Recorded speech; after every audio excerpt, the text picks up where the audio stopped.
Good morning, St. Francis, and good morning, people of God. It is Tuesday, the 16th day of August, 2022, Tuesday of the 20th week in Ordinary Time. Because it is kind of rainy and gross outside, I'm doing this from the inside and from the great room here in the rectory friary, because I think anyone has seen it in a while. So it is still there and pretty much the same as when I lived here with the two Steves. On this rainy Tuesday here in the Carolinas of the 20th week in Ordinary Time, we return back to Ezekiel, which we will continue to read for another couple of days, and Matthew's Gospel. Kind of a contrast in power and inheritance and what is deserving of human beings and what is it that God offers and doesn't offer.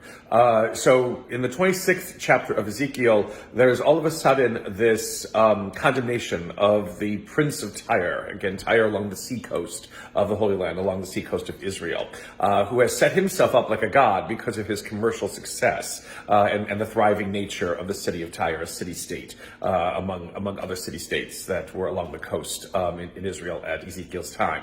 And the Prince of Tyre basically says, nothing can happen to me. No one can topple me. I am victorious. I am a god. I am divine. I have done all these kinds of things. And there's the departure that God asks Ezekiel to do from all of the criticisms and condemnation of Israel and its lack of faith, now to this Prince of Tyre.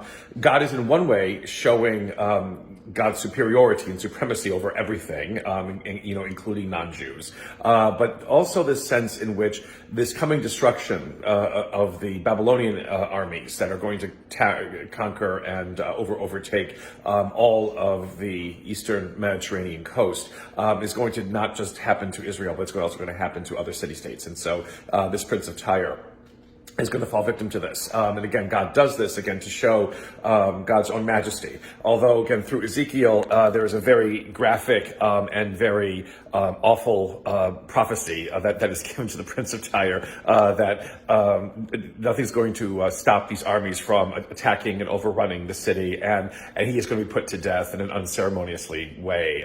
And that all of the swords and whatever that are going to be thrust into him, will his ability as a god be able to stop them? And no, and so he will just, again, die and his city be taken over by the Babylonians. Again, it's one of these weird kinds of prophecies of a God who is not gentle, kind, or loving in many ways, but a God who is basically demonstrating the fact that in our own human folly, in thinking that we have everything, or that we are superior to everything, or that we can do whatever we want, ain't necessarily the case. And we have to be aware of that and conscious of that always. And when we forget that, it does lead, to unhappy ends for us. We are never in control fully, or even perhaps at all, of our destiny. It lies in the hands of God, and it is up to us to discern where it is that God is leading us into that newness, into that destiny that offers us life rather than death.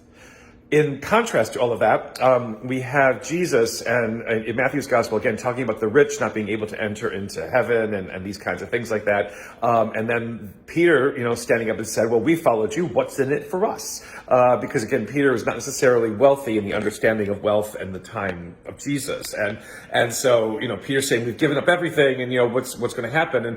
And then Jesus gives this fantastic prophecy about, seated on 12 thrones and, being at my right and my left, and whatever it is. And again, all those things that James and John will say they want to do, Jesus then comes out and says, well, it's going to happen to everybody. And, if you've given up husbands and wives and farms and whatever it is, you're going to get 100 times more. And it's going to be great, and eternal life and things like that. And then and then the kicker at the end of this is the idea, though, that the last will be first in receiving all of this, and the first may be last in receiving all of this. Again, this very strange nature of Jesus's sayings and his preaching at times, the sense in which, again, there is something to be gained, by following Jesus. It may not necessarily be the same type of gain that we understand, the world understands, that the world values, but it is still something that is going to allow us, to receive what is the fullness of who and what we are as human beings. But always knowing that it is not because we were first in this world that allows us us to receive that. It is those perhaps who are beneath us, who are behind us, who are lower than us, or whatever it is, that they will be the ones to receive this glory and wonder first. But it doesn't necessarily mean that we will be discounted from it, but that we too will always receive it, depending on whatever our stature was, because of the generosity, the graciousness, and the extravagant affection of God. And may the Lord give you his peace.